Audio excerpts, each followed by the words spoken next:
Por último, abordaremos los contenidos de la tercera parte de la presentación. Continuaremos con teoría de campo cristalino, mencionaremos la teoría del campo ligando y estudiaremos la estabilidad de iones complejos y equilibrios simultáneos.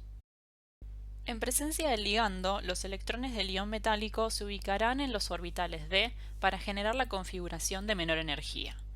Hay dos factores que influyen en la distribución de estos electrones, y ellos son la magnitud del desdoblamiento del campo cristalino y la energía de apareamiento.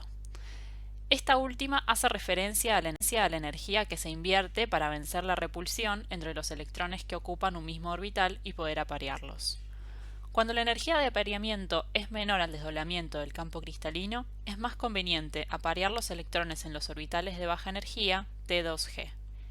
En estos casos, el ion metálico está en presencia de un ligando de campo fuerte y el complejo formado es de bajo spin.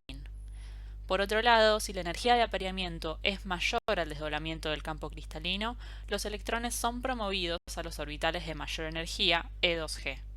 En estos casos, el ion metálico está en presencia de un ligando de campo débil y el complejo formado es de alto spin.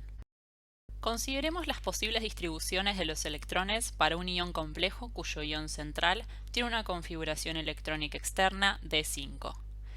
Nótese que en ambos ejemplos, previo al acercamiento del ligando, los electrones se ubican desapareados en orbitales de la misma energía.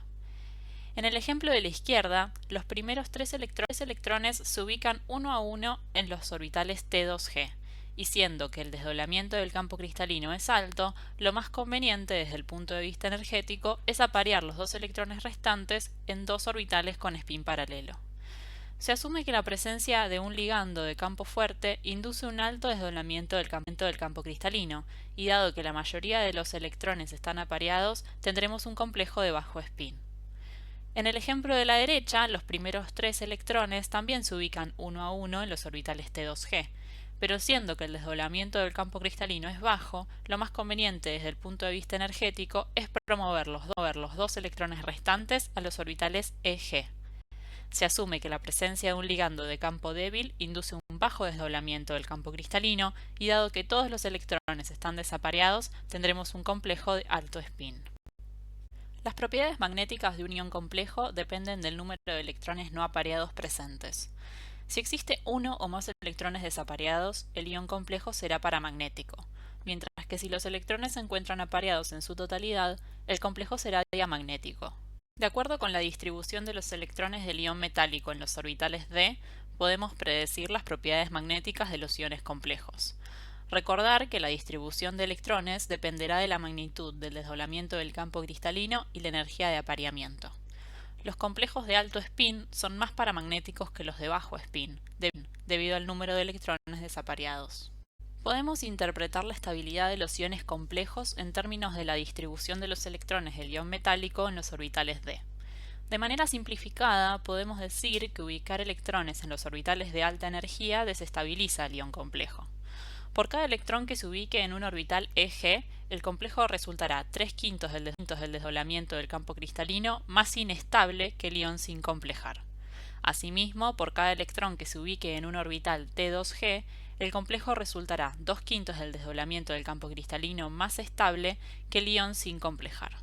Realizando el cálculo que se muestra en la diapositiva, podemos concluir que cuanto más negativa es la energía de estabilización del campo cristalino, mayor será la estabilidad del complejo. La teoría del campo cristalino busca explicar el color que presentan los iones complejos.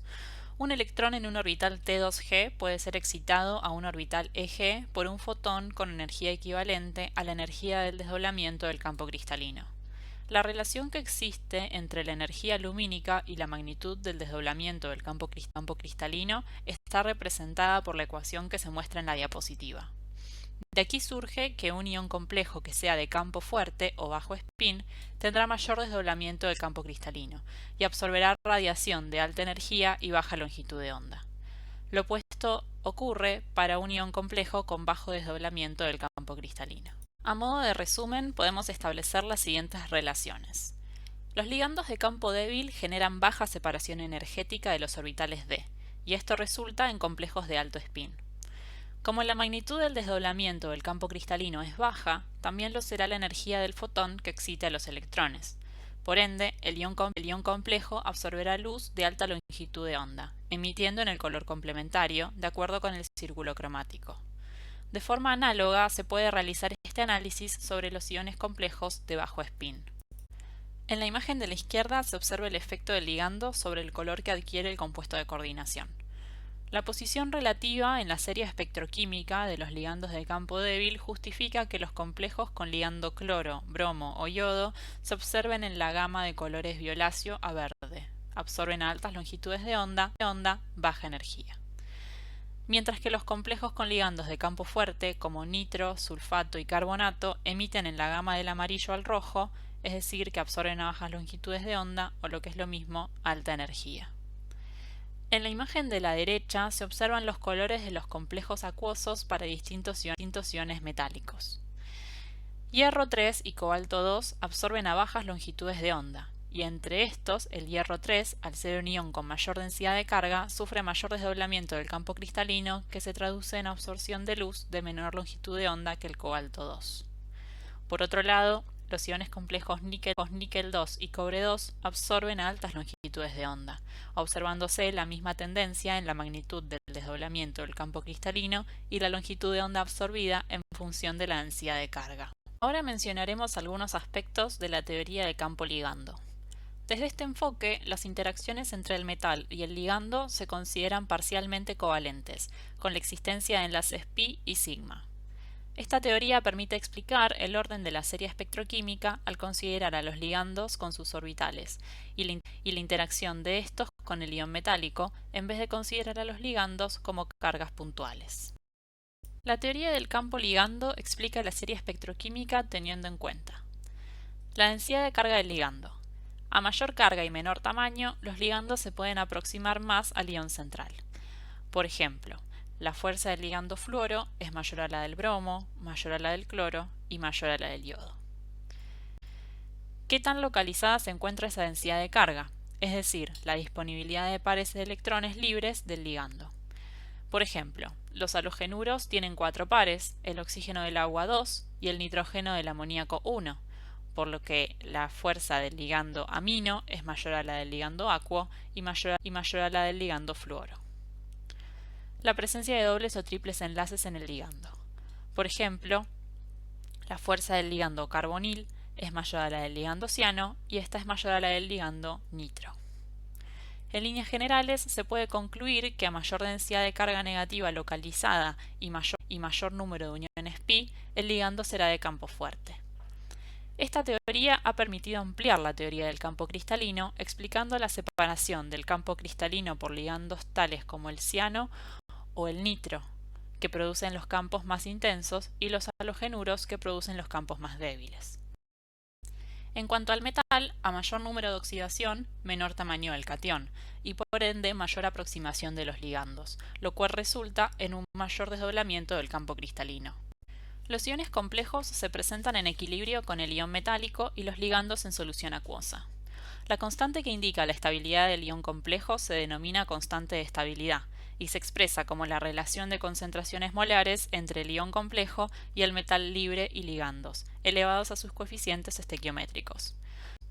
La constante de estabilidad da una idea de qué tan favorable es la formación de ese ion complejo.